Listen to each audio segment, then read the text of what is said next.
bila zawali Allahu dzul jalali.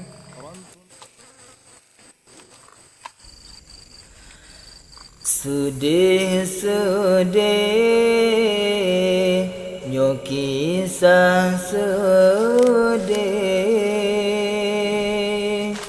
sinyak putih gleh mepisangan ma anak manteng cut denget lam doda dengan gemanja ubat hati ma jinohanale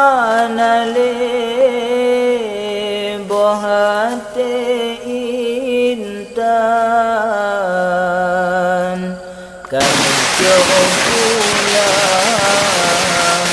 sajan ibunya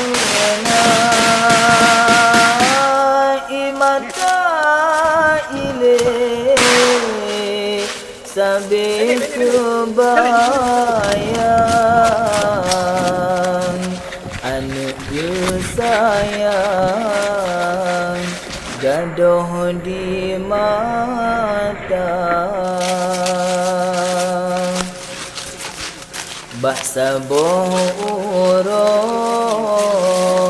diwate bunga anu di rumah lam ayun doda hana terjalo tan syok lam hati Untrhanale gemata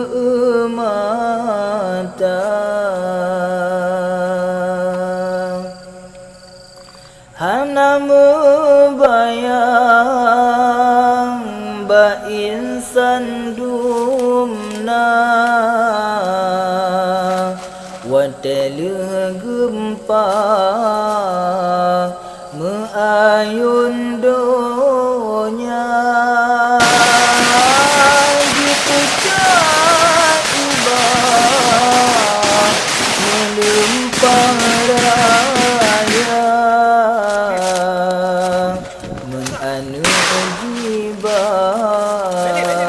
hana mehoga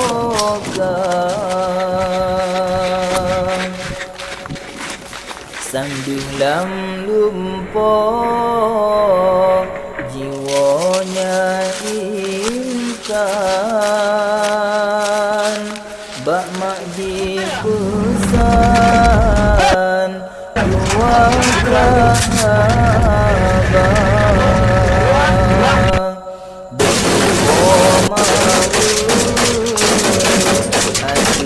abah aduh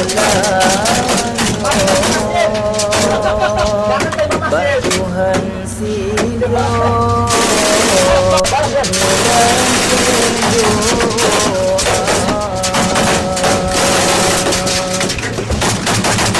Bandung tanya